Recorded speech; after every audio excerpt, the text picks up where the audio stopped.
Isolation यानी वियोजन के बारे में बात करेंगे। वियोजन का मतलब एक जाति से दूसरी जाति के सदस्यों का अलगाव होना, अलग अलग होना, या विभिन्न कारणों से उनकी मैटिंग नहीं हो पाना, प्रजनन नहीं हो पाना, और वो अलग रहते रहते निश्चित रूप से वो अलग जाति में कन्वर्ट हो जाते हैं और उनमें कई तरह से अलगाव पैदा हो जाता है। तो जाति के आधार पर इनको अपन दो भागों में, दो श्रेणियों में बांट सकते हैं। पहला है एलोपैट्रिक स्पीसीज़। एलोपैट्रिक स्पीसीज़ जो है उसमें जब संबंधित जातियां भिन्न भौगोलिक क्षेत्रों में निवास करती हैं तो इन्हें एलोपैट्रिक स्पीसीज़ कहते हैं। एलोपैट्रिक का मतलब ये होता है कि भौगोलिक जो ज्योग्राफिकल रीजन्स हैं वो विभिन्न रीजन्स में अगर वो निवास करती हैं तो उनको अपन एलोपैट्रिक के नाम से जाना जाते हैं, अलग अलग भौगोलिक क्षेत्र के हिसाब से। अब भौगोलिक क्षेत्र किसी भी तरह का हो सकता है। एक पहाड़ से लेकर के दूसरे पहाड़ के बीच में नदी आ सकती है बीच में, या जंगल हो सकते हैं, या अन्य अन्य कारणों से कोई आइसलैंड हो सकते हैं। तो विभिन्न क्षेत्रों के अलग अलग प्रकार से ये एलोपैट्रिक स्पीसीज़ बटी होती हैं। दूसरा अपन कह सकते हैं सिम्पैट्रिक स्पीसीज़। सिम्पैट्रिक स्पीसीज़ जब संबंधित जातियां एक ही भौगोलिक क्षेत्र में निवास करती हैं, एक ही भौगोलिक क्षेत्र में अगर उनका रेजिडेंस है तो इन्हें सिम्पैट्रिक स्पीसीज़ कहा जाता है। एक ही भौगोलिक क्षेत्र में जब होंगी तो वो विभिन्न प्रकारों से मैटिंग कर सकती हैं या अलग अलग प्रकार से उनको जाना जा सकता है। जाति की पहचान को बनाए रखने के लिए निकट संबंधी जातियों के बीच संकरण को रोका जाना आवश्यक है। ये एक बड़ा तथ्य है कि जाति की पहचान अगर बनानी है, पर्टिकुलर जाति की पहचान को अगर जारी रखना है तो उसके लिए हमें निकट संबंधी जो जातियां हैं उनके बीच संकरण को रोका जाना आवश्यक होता है। और इन निकट संबंधी जातियों के बीच संकरण को अवरोधित या रोकने का कार्य पृथक्करण की क्रिया द्वारा किया जाता है, यानी कि आइसोलेशन के द्वारा किया जाता है और वियोजन के द्वारा किया जाता है। तो हम ये कह सकते हैं कि इसी क्रिया को वियोजन का नाम दिया जाता है।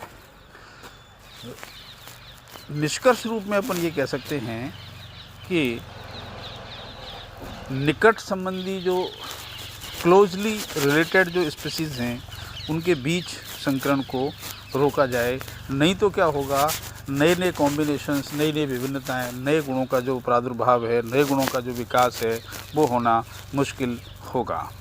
अथवा इसका दूसरी तरह से अपन कह सकते हैं कि पृथक्करण द्वारा निकटबंदी जातियों के बीच जीन के फ्लो को रोक दिया जाए। जो क्लोजली रिलेटेड जो स्पीसीज़ हैं उनमें अपन जीन के फ्लो को रोक दें तो इसे अपन वियोजन का नाम देंगे। तो कुल मिलाकर के ये जीन के फ्लो को अगर रोक देंगे तो एक पीढ़ी से दूसरी पीढ़ी में जो जीन का फ्लो है वो रुक जाएगा, जिससे उन जातियों का जो अस्तित्व है और उनकी जो रिकॉग्निशन है, पहचान है, वो बरकरार रहेगी, जो कि इवोल्यूशन का एक पार्ट होता है।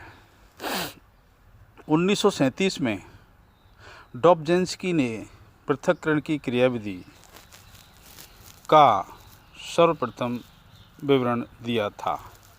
तो 1937 में डॉबझिन्स्की जो साइंटिस्ट थे उन्होंने इस आइसोलेशन की क्रियाविधि को सबसे पहले लॉन्च किया और वेगनर ने इसे माना कि ये अति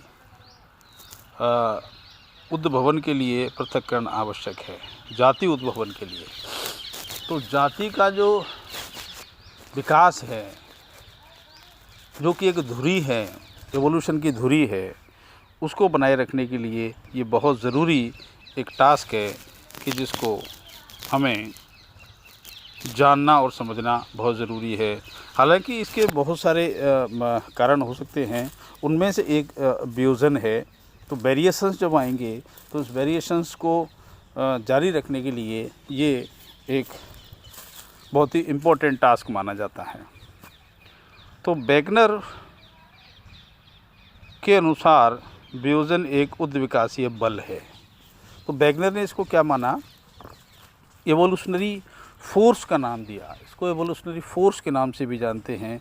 तो बहुत सारे एवोल्यूशनरी फोर्स ऐसे हैं जो इसको बल देते हैं, एवोल्यूशन को जो बल प्रदान करते हैं, जिससे विभिन्नताएं और वेरिएशंस पैदा होते हैं, तो नई जाति का विकास इसमें होता है। तो भिन्न भिन्न जाति के सदस्य हम जो ऊपरी लक्षण हैं, बाहरी लक्षण हैं, उनके आधार पर एक समान दिखाई देते हैं, लेकिन इनमें संकरण नहीं पाया जाता।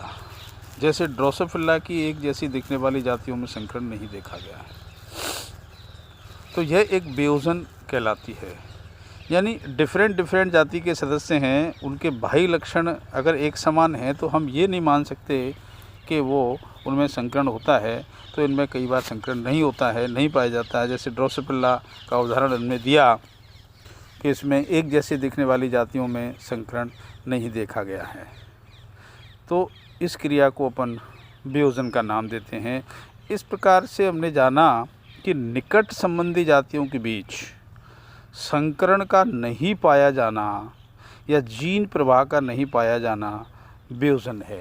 तो मूल रूप से हमने ऊपर इन तथ्यों के आधार पर, जैसा हमने आपको अभी समझाया कि निकट संबंधी जो जातियाँ होती हैं उनमें संकरण का नहीं पाया जाना और जीन प्रवाह का नहीं पाया जाना वियोजन कहलाता है। तो इस वियोजन के कारण ही एवोल्यूशन संभव हो सका है। यानी कहने का मतलब ये है कि आइसोलेशन अपने आप में एवोल्यूशनरी फोर्स के रूप में काम में लिया जाने वाला एक तथ्य है, जिसको होना बहुत ज़रूरी है। तो वियोजन जो होता है वो निश्चित रूप से एक बल है, और इस बल के कारण ही हम विभिन्न जातियों के बारे में इसको समझ सकते हैं। वियोजन हालांकि रिप्रोडक्टिव भी होता है। इसके टाइप्स आएंगे बहुत सारे। आगे के जो चैप्टर है, आगे के जो वीडियोस हैं, उनमें आपको मैं समझाऊंगा कि वियोजन की जो टाइप्स हैं वो कौन कौन सी होती हैं, या किन किन तरह से हम वियोजन को देख सकते हैं। मैटिंग नहीं हो, मैटिंग के जो व्यवहार हैं, जनन के जो व्यवहार हैं, वो भी कई बार इसको रोकने में सक्षम होते हैं, वियोजित करने में सक्षम होते हैं।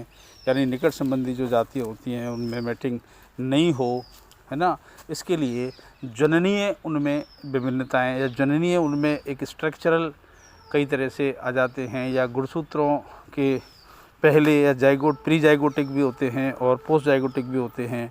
तो कई तरह से इसमें जो है रिप्रोडक्शन के बेस पे भी इसको जो है हम प्रकारों में इसको समझने का प्रयास कर सकते हैं।